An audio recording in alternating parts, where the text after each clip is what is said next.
Mendoan, menyatu dalam doa dan renungan dari Kendal Yesus Saja Purwokerto, Senin 7 November 2022 bersama saya Romo I.A. Indra Pamungkas. Saudara-saudara, selamat pagi. Menyongsong hari baru ini, kita bekali diri dengan kuat kuasa Tuhan yang ditimba dari permenungan Injil. Mari kita siapkan Injil Lukas bab 17 ayat 1 sampai dengan 6. Dalam nama Bapa, Putra, dan Roh Kudus. Amin. Tuhan bersamamu dan bersama rohmu. Inilah Injil suci menurut Lukas. Dimuliakanlah Tuhan. Sekali peristiwa Yesus berkata kepada murid-muridnya, "Tak mungkin tidak akan ada penyesatan.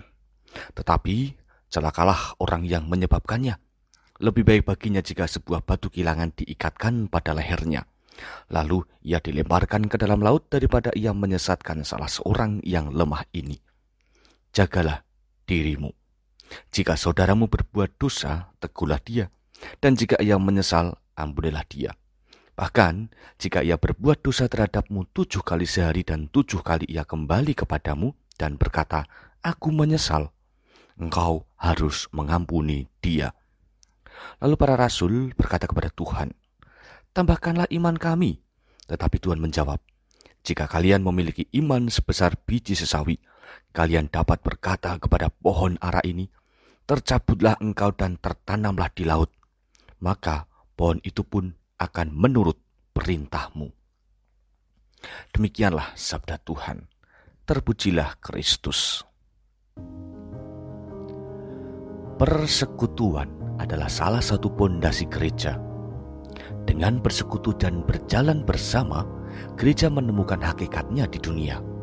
Saudari-saudara, hari ini Yesus mengajari para murid untuk waspada terhadap realita penyesatan yang dilakukan oleh banyak orang. Terhadap ajaran sesat, kita harus menghindarinya, tetapi tidak serta-merta terhadap pelakunya. Artinya, setiap orang berhak dijadikan saudara oleh kita. Maka, ketika ada yang tidak satu jalan dengan kita, yang perlu kita lakukan bukanlah menyingkirkan orang tersebut, melainkan justru harus memberikan tangan lalu membantu dia.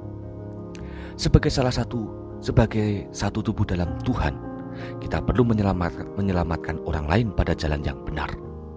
Pengampunan, belas kasih, dan percaya bahwa setiap orang mampu mengubah dirinya menjadi lebih baik. Inilah yang kiranya menjadi ajaran Yesus hari ini. Dunia ini butuh rasa saling percaya sebagai tanda persekutuan. Rasa percaya itu pada akhirnya akan menguatkan ikatan kasih antar sesama. Bagaimana kita kuat untuk bisa melakukan hal tersebut? Jawabannya adalah iman, harapan, dan kasih. Itulah bekal yang mujarab agar kita dapat menjadi teman bagi setiap orang dalam perjalanan menuju kemuliaan kekal. Maka saudari-saudara, pada hari ini mari kita menyadari panggilan dan perutusan menjadi saudara bagi orang yang kita jumpai. Semoga kita masih mampu menjadi tanda keselamatan Allah di tengah-tengah keluarga, rekan kerja, komunitas maupun masyarakat umum. Tuhan memberkati.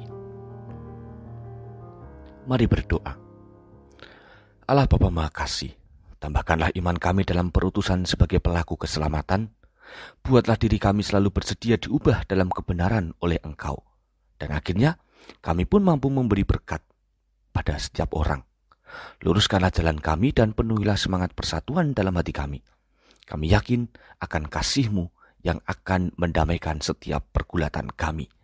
Demi Kristus Tuhan, Juru Selamat kami. Amin. Tuhan bersamamu dan bersama rohmu.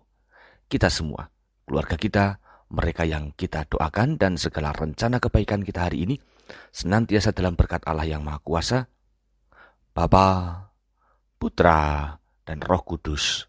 Amin. Saudari-saudara, selamat beraktivitas. Tuhan memberkati.